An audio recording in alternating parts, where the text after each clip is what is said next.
Hello बच्चों, maths by Hitendra में आपका स्वागत है। मैं हितेंद्र। मैं आज आपके लिए लेकर आया हूँ पॉलिनोमियल्स। ये मेरा पहला पार्ट होगा, पार्ट फर्स्ट। बच्चों, ये क्लास 9, 10 के लिए बहुत इंपॉर्टेंट चैप्टर है।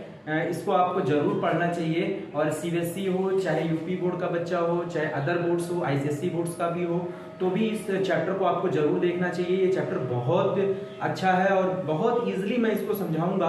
आज के बाद आपको ये कभी दिक्कत नहीं देगा। पॉलिनोमियल्स ये समझ लीजिए, ये आप अगर इस पॉलिनोमियल्स को अगर आज पढ़ लेंगे तो आपको कभी दिक्कत नहीं होगी। चलिए स्टार्ट करते हैं। हम सबसे पहले इंट्रोडक्शन करेंगे हम पॉलिनोमियल्स पार्ट फर्स्ट में। देखिए, क्लास 9, 10 सीबीएसई, यूपी और अदर बोर्ड्स के लिए भी हम इसको रिकमेंड करेंगे कि बच्चे इसको देखें और इसको समझें। और इसके बाद आपको पॉलिनोमियल्स कभी दिक्कत ही नहीं करेगा। आज मैं छोटी से छोटी चीज आपको बताऊंगा। देखिए, स्टैंडर्ड फॉर्म सबसे पहले आपको समझना है कि पॉलिनोमियल्स का स्टैंडर्ड फॉर्म क्या होता है। देखिए, ये लिखा है पी एक्स। पी मीन्स होता है पॉलिनोमियल। पी मीन्स क्या होता है? पॉलिनोमियल्स। एक्स में लिखने का मतलब बच्चों ये होता है कि जो इक्वेशन होगी पॉलिनोमियल्स की वो एक्स के टर्म में होगी, यानी polynomials in terms of x. अगर बच्चों यहाँ पे टी लिख गया तो polynomials in terms of T. Polynomials अगर यहाँ y लिख गया तो polynomials in terms of y। यानी जो भी टर्म्स में आपका लिखेगा उसी में वो इक्वेशन बन जाएगी। तो ये आप देखते होंगे कभी कभी लोग पॉलिनोमियल्स में px यूज करते हैं, कहीं rx, कहीं qx, कहीं आपका जो है pt भी यूज करते हैं, py भी यूज करते हैं, qy भी यूज करते हैं, ry भी यूज करते हैं। तो वो सभी पॉलिनोमियल्स होते हैं। आज हम आपको बताएंगे कि स्टैंडर्ड फॉर्म के थ्रू जो है पॉलिनोमियल्स को कैसे पहचानेंगे हम लोग। चलिए देखिए, px हमारे पास लिखा हुआ है polynomials in terms of x। सबसे पहले यहां से स्टार्ट करते हैं। देखिए, a0 मींस क्या होता है? a0 मतलब एक कांस्टेंट वैल्यू होती है। और कांस्टेंट आपका कुछ भी हो सकता है, जैसे 1 2 3 4 5 a b c d। बस उसमें बच्चा वेरिएबल नहीं होना चाहिए। क्या नहीं होना चाहिए? जैसे ये x है तो यहाँ अगर x नहीं है तो वो कांस्टेंट है। लेकिन अगर x के साथ, जैसे यहाँ पे देखिए x के साथ क्या आ रहा है? a1 आ रहा है, यानी a1 भी हमारा क्या है? कांस्टेंट है। वहां कुछ भी हो सकता है, बट x का जो वेरिएबल है वो बच्चों फिक्स हो गया। अगर यहाँ y हो गया तो y फिक्स हो जाएगा, t है तो t फिक्स हो जाएगा। तो ये ध्यान रखना है। कांस्टेंट आपका सवाल में कभी भी कुछ भी लिख के आ सकता है। अगर वेरिएबल x चल रहा है तो पूरे वेरिएबल में x ही चलेगा। ये नहीं कि कांस्टेंट भी बदल रहा है तो x भी बदलेगा, ऐसा नहीं है। तो ध्यान रखना है। a0, a1, a2, a3 ये सभी कांस्टेंट है हमारे, हमने बताया हुआ है, मेंशन किया हुआ है। a0, a1, a2, a3 N R constant coefficients. बच्चों, इनको कोएफिशिएंट्स भी बोला जाता है, कांस्टेंट कोएफिशिएंट बोला जाता है। देखिए, इसको पहले समझेंगे कि कैसे ये होता है। देखिए, px इसका जो ऑर्डर लिया है हमने वो लिया असेंडिंग ऑर्डर में बच्चों, यानी बढ़ते क्रम में। यानी वेरिएबल की पावर देखेंगे यहाँ पे, x की पावर यहाँ पे देखिए 0 था, तो किसी भी संख्या की पावर 0 हो बच्चों उसका मान 1 होता है। क्या होता है? किसी भी संख्या की पावर 0 हो तो उसका मान 1 होता है। ये आज आप नोट कर लीजिए कि आपको ये कभी कोई पूछे तो आप ये कह सकते हैं कि किसी भी संख्या की पावर 0 हो तो उसका मान क्या होता है बच्चों? 1 होता है। चलिए देखिए, सबसे पहले हमें क्या करना है बच्चों? a0 plus a1x plus a2x square plus a3x cube. इस तरह से देखिए तो x की पावर हमारा क्या हो रहा है बच्चों? इंक्रीज हो रहा है, यानी बढ़ रहा है। तो कहां तक बढ़ रहा है? देखिए, हमारा जो पावर बढ़ रहा है बच्चों, यहाँ पे लिखा हुआ है n-1। देखिए 3 है, 2 है तो 3 के पहले क्या है? 2, यानी सबसे लास्ट में हमारा क्या होगा? n होगा। 1 2 3 n हो जाएगा। x की पावर क्या हो जाएगा? n। n से पहले देखेंगे तो क्या रहा होगा? जैसे यहाँ पे 3 के पहले 2 रहा होगा तो ऐसे n के पहले n-1, यानी इससे कम रहा होगा। n से भी कम कर देंगे, कांस्टेंट an-1 हो जाएगा बच्चों। तो यहाँ पे ये असेंडिंग ऑर्डर है, यानी बढ़ते क्रम में है। x का जो वेरिएबल पावर होगा वो बढ़ते क्रम में होगा बच्चों, से असेंडिंग ऑर्डर बोलते हैं। उसके बाद हमको ये समझना और लगा हुआ है कि इसका दूसरा रूप भी तो हो सकता है। तो पॉलिनोमियल्स को कभी कभी आप देखते होंगे 2x³ plus 3x square plus 2x³ plus 3x square plus 5x plus 2। तो ये क्या है हमारा? ये हमारा जो है सबसे बड़ी पावर सबसे स्टार्टिंग में आया है, तो ये असेंडिंग ऑर्डर में हो जाएगा। अगर वही चीज हम उल्टा लिख देंगे तो वो डिसेंडिंग ऑर्डर में हो जाएगा, घटते क्रम में हो जाएगा। वो भी चीजें जो पहचानेंगे वो केवल वेरिएबल के थ्रू पहचानेंगे, यानी चर राशि x के थ्रू। देखिए यहाँ पे n है, n-1, n-2। इसी क्रम को मैंने उल्टा लिखना शुरू कर दिया। देखिए, उल्टा लिखना शुरू कर दिया तो यानी यहाँ पे आ जाएगा, फिर ये आएगा, फिर ये आएगा, फिर ये आएगा। इसी तरह से लास्ट में क्या हो जाएगा बच्चों? खत्म हो जाएगा, लास्ट में a0 आ जाएगा, यानी ये हमारा डिसेंडिंग ऑर्डर हो जाएगा। तो हमने ये पहचान लिया कि p मतलब होता है पॉलिनोमियल और x मतलब होता है इन टर्म्स ऑफ x, यानी px पढ़ते हैं उसको बच्चों। कहीं कहीं p ही लिख दे तो भी उसका मतलब px ही होता है। ये ध्यान रखना बच्चों।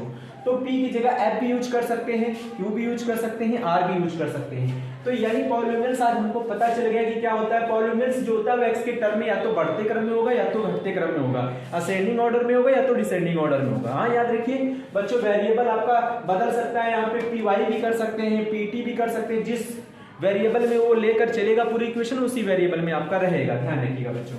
तो जैसे अब हमने आपसे पूछा कि बच्चों ये देखिए 2 प्लस ये बताइए क्या 2 हमारा पॉलिनोमियल होता है? यस, 2 हमारा पॉलिनोमियल होता है। क्यों? क्योंकि 2 हमारा एक कांस्टेंट वैल्यू है और इस px में आता है। ये इस px में हमारा जो भी चीज शामिल होगा वो हमारा पॉलिनोमियल होगा। तो हमसे पूछा जाता है कि जो बहुपद हमारे पास है यानी पॉलिनोमियल्स हैं, इसमें कौन से बहुपद हैं हमारे।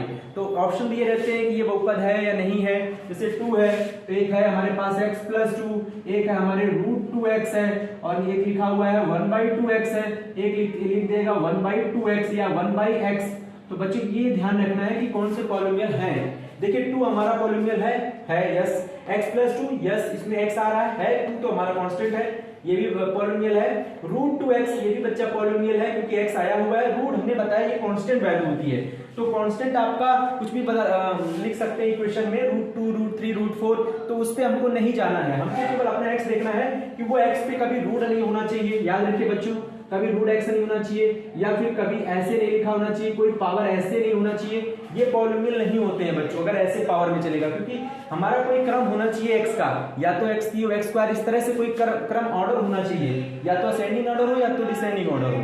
तो याद रखिएगा इस तरह के फंक्शंस हमारे क्या नहीं होते हैं, पॉलिनोमियल नहीं होते हैं, ठीक है। तो और याद रखिए x हमारा अगर रेसिप्रोकल में लिखा है, जैसे 1/x लिखा है बच्चों, तो ये भी पॉलिनोमियल नहीं है। अगर हमारा ऐसे लिखा है 1/x + 2, अब आप कहोगे x + 2 तो x यहाँ आ रहा है, ये नहीं देखिए ऊपर देखिए, ऊपर आपका क्या न्यूमरेटर में 1 लिखा हुआ है, नीचे आ गया डिनोमिनेटर। तो ये डिनोमिनेटर में x नहीं होता है, x हमेशा ऊपर रहना चाहिए और इस टर्म्स को फॉलो करना चाहिए, ठीक है बच्चों। इसमें से एक चीज भी अगर हम अलग से पूछेंगे ना तो भी वो पॉलिनोमियल होगा, चाहे हम इसको बोले a1x क्या पॉलिनोमियल है, यस a1x इसमें आता है। a1 हमारा कुछ भी हो सकता है, 2 3 4 5 6 abcd कुछ भी हो सकता है। तो यहाँ पे ध्यान रखना है कि ax² इसमें से कोई एक टर्म्स भी पॉलिनोमियल हो सकता है और सारे टर्म्स भी पॉलिनोमियल हैं, ठीक है। तो इस तरह से हमारा दूसरा फॉर्म भी हमने आपको बताया। उसके बाद हमने बताया कि a0 a1 a2 a3 an r constant coefficients होते हैं बच्चों। ये कांस्टेंट कोएफिशिएंट इसलिए होते हैं क्योंकि ये कोएफिशिएंट वेरिएबल के सामने लिखे होते हैं, मतलब आगे लिखे होते हैं, इसलिए इनको कोएफिशिएंट बुलाया जाता है। जैसे यहाँ पे x का कोएफिशिएंट क्या है, a1 है, x² का a2 है, x³ का a3 है, इसी तरह x⁻n - 1 का an - 1 है और x⁻n का an कोएफिशिएंट है। तो ये कांस्टेंट कोएफिशिएंट बोले जाते हैं क्योंकि ये कांस्टेंट भी हैं, ठीक है बच्चों। नेक्स्ट हम आते हैं, याद रखिए हम p को तो बोलते हैं polynomial in terms of x क्योंकि x में गिवन है हमारा टर्म्स। उसके बाद a0 a1 इसमें हमारे कांस्टेंट कोएफिशिएंट होंगे बच्चों। x हमारा होता है क्या है, वेरिएबल होता है जिसमें हमारा पॉलिनोमियल्स का टर्म्स चल रहा है, ठीक है बच्चों। अब हमें पढ़ना है types of polynomials. Types of polynomials, देखिए कितने प्रकार के हमारे पॉलिनोमियल्स यानी बहुपद होते हैं। सबसे पहला आता है मोनोमियल, जिसमें एक पदी, हम लोग हिंदी में पढ़ते हैं एक पदी, तो मोनोमियल। तो मोनोमियल मतलब एक पद की बात कर रहा है। तो यहाँ देखिए टर्म्स लिखा हुआ है, हमारे पास एक टर्म्स या वन है तो वो भी एक मोनोमियल है क्योंकि 1 हमारा पॉलिनोमियल है, बहुपद है। 1 भी हमारा देखिए 0 के सामने आया हुआ है तो 1 हमारा पॉलिनोमियल हो गया। x भी हमारा पॉलिनोमियल है। अब देखिए ये वेरिएबल x वाला पॉलिनोमियल है, ये वेरिएबल y वाला पॉलिनोमियल है, ये t वाला भी हो सकता है। अगर यहाँ t लगा दिया बच्चों तो ये 80 80² इस तरह के होने लगेंगे। तो ये हमने सब इसमें लिख दिया है कि आपका पॉलिनोमियल किसी भी टर्म्स में हो सकता है, बट यहाँ पे मोनोमियल है तो केवल एक ही टर्म्स हम काउंट करेंगे। जैसे 2 है, यस ये मोनोमियल है। x + 2 है, ये मोनोमियल नहीं है। जिसमें केवल एक टर्म्स होगा बच्चों वो मोनोमियल होगा, फिर वो चाहे वेरिएबल y के टर्म्स में हो चाहे फिर x के या t के टर्म में हो, अदरवाइज किसी में भी हो सकता है, बट सिंगल टर्म्स होना चाहिए, ठीक है बच्चों।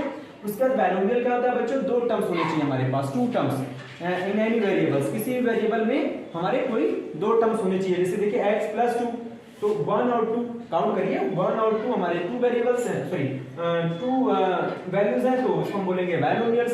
देखिए यहाँ पे 3 टर्म्स है, सॉरी 2 टर्म्स हैं तो उसको बोलेंगे binomial. y + 2 t + 2 2x + 3 ax + b इसको भी बोलेंगे बाइनोमियल क्योंकि बच्चे इसमें 2 टर्म्स आया हुआ है, ठीक है, एक ax है दूसरा b है, तो ध्यान रखिएगा। ट्राइनोमियल में बच्चों 3 टर्म्स आएंगे हमारे पास। जैसे देखिए ax² + bx + c, a 1 2 3 terms हो गए।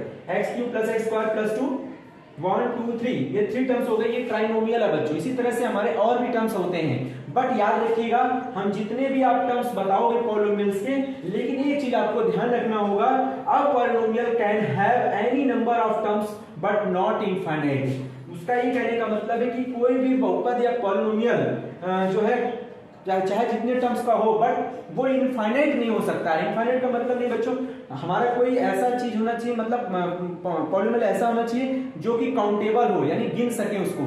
ऐसा नहीं कि हम उसको काउंट ही नहीं कर सकते, इसके टर्म्स को काउंट कर सकें, वो पॉलिनोमियल होता है बच्चों। इनफाइनाइट पॉलिनोमियल नहीं होता है। क्यों? देखिए आपकी ये वैल्यू जो है, आपका ये जो इक्वेशंस है, वो एक समय देखिए यहाँ पे एंड पर आके खत्म हो जाती है। ये नहीं कि डॉट डॉट डॉट आगे बढ़ता चला जा रहा है। तो ये ध्यान रखिए बच्चों, पॉलिनोमियल्स इनफाइनाइट यानी अनंत नहीं होता है कि आप अनंत टर्म्स आप लिख दोगे, ये ध्यान रखिएगा। उसका एक मतलब एक फिक्स चीज होता है कि मतलब उसको आप काउंट कर सकते हो, एक तरह से फाइनाइट वैल्यू होती है, ठीक है, जिसको आप गिन सको कि उसमें कितने टर्म्स हैं, तो उसको बोलते हैं पॉलिनोमियल्स। तो ये पॉलिनोमियल्स कह रहा है कि अगर आपका can have any number of terms, मतलब अगर आपके बहुत सारे टर्म्स हैं तो वो तो पॉलिनोमियल होंगे, बट वो इनफाइनाइट नहीं होना चाहिए, इनफाइनाइट नहीं होना चाहिए, फाइनाइट होना चाहिए। चलिए अब हम टाइप्स ऑफ पॉलिनोमियल की बात तो कर लिए हैं, डिग्री की बात करते हैं। डिग्री बच्चों पहचानना बहुत आसान होता है। डिग्री में हमने एक चीज लिखा हुआ है, हाईएस्ट पावर ऑफ वेरिएबल। बस आपको क्या है, वेरिएबल मतलब होता है चर राशि बच्चों। तो जो चर राशि x हो चाहे y हो फिर t हो, बस उसको हाईएस्ट पावर उसकी देखनी, उस इक्वेशन में हाईएस्ट पावर आपको जो नजर आएगा वही उसकी डिग्री बन जाएगी बच्चों। क्या बन जाएगी? डिग्री बन जाएगी। तो ये ध्यान रखना है कि आप उस इक्वेशन में देखो कि कौन सी हाईएस्ट पावर है, तो बस उसी को आपको डिग्री, वही आपकी डिग्री बनेगी। तो हमने और भी लिखा है यहाँ पे कुछ इक्वेशन वगैरह, degree highest power of variable. अब वेरिएबल चाहे कुछ भी हो, लेकिन अगर हमें उसमें डिग्री बताना है हाईएस्ट, तो हम कैसे बताएंगे? पॉलिनोमियल्स हमारे क्या होने चाहिए जिसके हिसाब से हमें डिग्री बतानी है। नेम ऑफ द पॉलिनोमियल्स क्या होना चाहिए, मतलब हमारे उस पॉलिनोमियल का नाम क्या है जिसको हम यहाँ रखेंगे, ठीक है। तो कभी कभी हमसे पूछा जाता है कि ये पॉलिनोमियल फंक्शन कौन सा है, तो हम सबसे पहले आपको बता रहे हैं। चलिए स्टार्ट करते हैं। देखिए यहाँ पे 0 लिखा हुआ है, यानी कि डिग्री कैसे हो गई? 0। तो 0 का मतलब इसे कांस्टेंट है, तो कांस्टेंट पॉलिनोमियल्स पढ़ेंगे, यानी कांस्टेंट यानी कि जो अचर बहुपद होता है। अब कांस्टेंट ये पॉलिनोमियल है तो अचर बहुपद यानी कांस्टेंट पॉलिनोमियल। अगर पॉलिनोमियल आपका कांस्टेंट है तो कांस्टेंट क्या होता है बच्चों? ए हमारा होता है पॉलिनोमियल्स। अब ए हमारा ए भी हो सकता है कांस्टेंट, 2 भी हो सकता है, 3 भी हो सकता है, 1/2 भी हो सकता है, कुछ भी हो, बस उसमें x नहीं आता हो, तो वो बच्चों हमारा बन जाता है कांस्टेंट पॉलिनोमियल। अब आप कहेंगे a is equal to ax⁻0 क्यों लिख दिया? देखिए बच्चों x⁻0 इसलिए लिखा क्योंकि जब डिग्री बताने की बात आती है तो हमें x की मैक्सिमम पावर देखनी होती है। तो यहाँ पे अगर हम a और उसकी पावर x नहीं लगाएंगे तो हम डिग्री ही नहीं बता पाएंगे कि इसकी डिग्री कितनी है। तो x की पावर हम ऐसा a को ऐसा लिखेंगे ताकि उसमें कोई चेंजेस भी ना आए और x की पावर भी नजर आए और उसकी हमें डिग्री भी बताने मिल जाए। तो a is equal to ax⁻0। तो ax⁻0 मैंने लिखा है कि किसी भी संख्या की पावर 0 हो तो बच्चों उसका मान 1 होता है।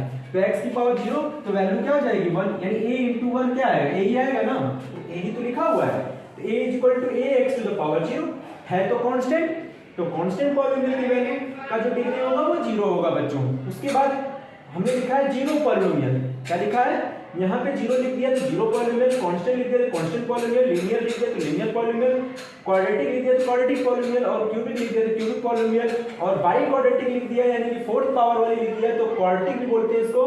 तो अगर क्वाड्रेटिक है तो वो भी हमारा क्या पॉलिनोमियल होगा? 4th पावर वाली होगी, ठीक है। तो चलिए बच्चों थोड़ा सा आपको ध्यान देना है यहाँ पे कि जैसे हमारे पास क्या है कि यहाँ पर बच्चे एक चीज ध्यान दीजिएगा, अगर x की मैक्सिमम पावर 0 है तो उसका कांस्टेंट हाईएस्ट पावर होगा।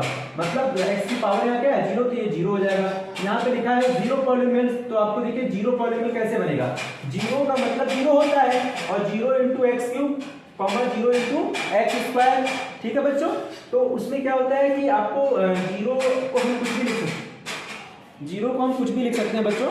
तो बच्चों यहाँ पे जो 0 लिखा हुआ है वो तो हमने बता दिया कि हमें जो भी डिग्री बताना होगा वो x की पावर को देखकर बताना होगा। और किसी को नहीं है। और x में जो सबसे मैक्सिमम पावर होती है पूरी इक्वेशन में वही हमारी डिग्री होती है। जैसे मेरे पास देखो यहाँ पे अब ये सेकंड नंबर हमारा लिखा है जीरो पॉलिनोमियल, तो बच्चों ये जो जीरो पॉलिनोमियल है इसका मतलब जीरो होता है, और जीरो को अगर हम x के साथ नहीं रखेंगे तो हम उसकी डिग्री भी नहीं बता पाएंगे। तो जीरो इंटू एक्स तो लिखा, और फिर जीरो इंटू एक्स स्क्वायर भी लिख सकते हैं, जीरो इंटू एक्स क्यूब भी लिख सकते हैं। तो जीरो का किसी में भी इंटू करो तो जीरो तो बनना चाहिए, क्योंकि जीरो हमें बताना है उसका पॉलिनोमियल जीरो, यानी जीरो मतलब पॉलिनोमियल है ही नहीं, उसमें x है ही नहीं। तो जब x है ही नहीं तो इसका मतलब है जीरो से वो इंटू हो जाएगा तो पावर मिलेगा ही नहीं। तो पावर नहीं मिलेगा तो हम कहने का मतलब वो उसमें कोई टर्म्स ही नहीं है हमारे पास, इसमें हम कोई भी टर्म्स नहीं बता सकते। क्यों? क्योंकि ये सब वैल्यूज हमारे जीरो है, और ये सब वैल्यूज जीरो होने की वजह से हमारी डिग्री इसमें काउंट नहीं की जाएगी। इसलिए हम बोलते हैं बच्चों नो डिग्री। इसमें क्या होता है? नो डिग्री, यानी जीरो पॉलिनोमियल है तो कोई भी डिग्री नहीं होगी। ठीक है बच्चों। उसके बाद जीरो पॉलिनोमियल मतलब शून्य बहुपद। उसके बाद लीनियर आता है। रैखिक बहुपद क्या होता है? रैखिक मतलब लीनियर। लीनियर में क्या होता है बच्चों? जैसे आपके पास ax प्लस बी लिखा है, 2x प्लस 3 लिखा है, तो मतलब जिसमें x की जो पावर होती है बच्चों वो 1 होनी चाहिए डिग्री उसकी। देखिए यहाँ पे एक चीज ध्यान रखना है, अगर x की पावर 1 है आपके पास तो वो हमारा कहलाएगा लीनियर। क्या कहलाएगा? लीनियर। देखिए लीनियर में ax plus B, 2x plus 3, और याद रखिएगा यहाँ टर्म्स नहीं काउंट करने, हमें डिग्री बताना है। तो हम चाहे जितना लिख लें लेकिन उसमें x की पावर हमेशा मैक्सिमम जो होनी चाहिए, डिग्री जो होनी चाहिए, डिग्री हमेशा मैक्सिमम को बोला जाता है, हाईएस्ट पावर को बोला जाता है। तो जो ज्यादा पावर होनी चाहिए x की वो 1 होनी चाहिए। तो या तो हम केवल x लिख लें तो भी हम इसकी डिग्री 1 बता देंगे, क्योंकि इक्वेशन में केवल एक ही टर्म्स है और x की पावर भी मैक्सिमम 1 है तो हम इसकी डिग्री 1 ही बताएंगे। या फिर हम इसको बच्चों ax प्लस b भी लिख सकते हैं। तो ax प्लस b लिखोगे लेकिन इसमें x थोड़ी ना आएगा, x तो इसी में रहेगा और इसकी डिग्री मतलब पावर भी 1 है तो डिग्री भी 1 हो जाएगी। तो ये ध्यान रखना है बच्चों। तो लीनियर इक्वेशन मतलब होता है जिसमें x की पावर केवल 1 हो और वही हमारी डिग्री बन जाती है। तो ध्यान रखिएगा। तो क्वाड्रेटिक क्या होता है बच्चों? जिसमें x की मैक्सिमम पावर 2 हो। क्वाड्रेटिक का मतलब बच्चों क्या होता है? जिसमें x की मैक्सिमम पावर कितनी होनी चाहिए? 2 होनी चाहिए। चाहे फिर हम उसको x स्क्वायर ही क्यों ना बोले, ये भी क्वाड्रेटिक है। याद रखिए x स्क्वायर प्लस 2 बोलेंगे ना बच्चों तो ये भी क्वाड्रेटिक है, क्योंकि x की मैक्सिमम पावर ही 2 है।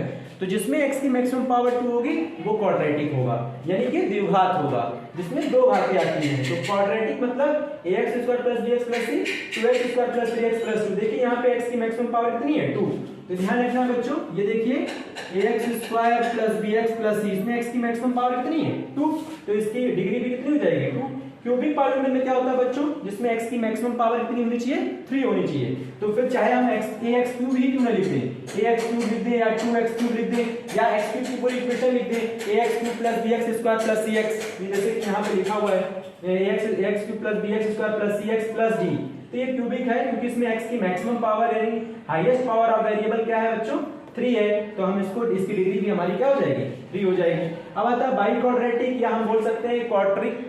तो उसमें क्या होता है बच्चों की इसकी जो डिग्री आएगी वो जैसे ax की power 4 plus bx cube plus cx square plus dx plus c, तो इसमें जो मैक्सिमम पावर आती है बच्चों वो 4 आता है, तो इसकी डिग्री भी 4 हो जाती है। देखिए यहाँ पे आपको ध्यान रखना है, जैसे हमने लिख दिया ax टू द पावर 4, तो चाहे केवल ax टू द पावर 4 लिखा हो या फिर 2x की पावर 4 लिखा हो तो ये क्या कहलाएगा? बाई क्वाड्रेटिक या क्वाड्रिक कहेंगे इसको। तो इसकी डिग्री कितनी होती है? 4 होती है बच्चों। तो ध्यान रखना। तो ये चीज आज हमने आपको पढ़ाया है पॉलिनोमियल्स, बहुत ही अच्छा चैप्टर है और इसके आगे के भी पार्ट्स हम आपको बताएंगे। फिलहाल आज आपको जो है इतना ही आपको समझना है और ये बहुत इंपॉर्टेंट बच्चे, इसको जरूर देखिए। Thank you.